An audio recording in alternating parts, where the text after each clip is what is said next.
మా అమ్మయ్య గారు భరత్, ప్రణతి వాళ్ళిద్దరూ ప్రేమించుకుంటున్నారు అని చెప్పేసి అవని అయితే రాజేంద్ర ప్రసాద్తో చెప్తూ ఉంటుంది. ఇక వాళ్ళిద్దరూ ఒకరినొకరు ఇష్టపడుతున్నారు మామయ్య గారు అని అనేసరికి రాజేంద్ర ప్రసాద్ అయితే చాలా కోపంగా చూస్తూ ఉంటాడు.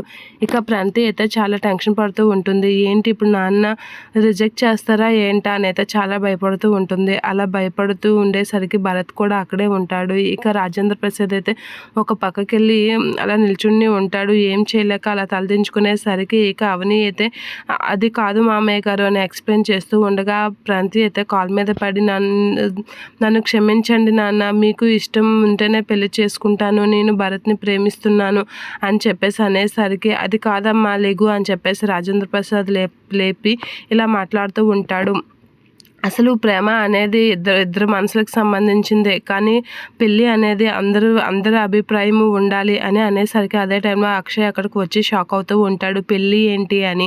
ఇక నేను ఒక్కడిని ఒప్పుకుంటే చాలదు, అందరూ ఒప్పుకోవాలి, పెళ్ళి విషయంలో మాత్రం అందరి నిర్ణయం ఉండాలి కదా అని రాజేంద్ర ప్రసాద్ ప్రణతితో అనేసరికి అవని వీళ్ళందరూ అయితే అలా చూస్తూ ఉంటారు. అదే టైంలో అక్షయ్ అక్కడికి రావడంతో అందరూ ఒకసారిగా షాక్ అవుతూ ఉంటారు. అన్నయ్యకి ఈ విషయం తెలిసింది, ఇప్పుడు అన్నయ్య ఎలా రియాక్ట్ అవుతాడు అని అయితే షాక్ అయ్యి అలా చూస్తూ ఉంటారు. ఇక అక్షయ్ అయితే అసలు ఇక్కడ ఏం జరుగుతుంది, ఎవరి పెళ్లి గురించి మాట్లాడుతున్నారు అనేది అడుగుతూ ఉంటాడు. ఇక ఆ పల్లవి అయితే అవని చూడు ఎంత తెలివైందో అత్తయ్య, ప్రణతిని మీకు పూర్తిగా దూరం చేయడానికి వాళ్ళ తమ్ముడికి ఇచ్చి పెళ్లి చేయాలనే నిర్ణయం తీసుకుంటుంది. ఇది మనం తిప్పి కొట్టాలి అంటే ఖచ్చితంగా అవనికి బుద్ధి చెప్పాలి అని చెప్పేసి అనేసరికి తనకి అది వేసిన ప్లాన్ని తనకే తిప్పి కొట్టేలా చేయాలి, తనకి ఏం చేయాలో నువ్వు రివర్స్ ప్లాన్ చేద్దాం మనం పార్వతి అనేసరికి నేను చెప్తాను అత్తయ్య అని చెప్పేసి ప్లాన్ ఎక్స్ప్లెయిన్ చేస్తూ ఉంటుంది పల్లవి. ఇక అదే చేస్తాను అని చెప్పేసి పార్వతి అయితే గట్టిగా నిర్ణయం తీసుకుంటుంది.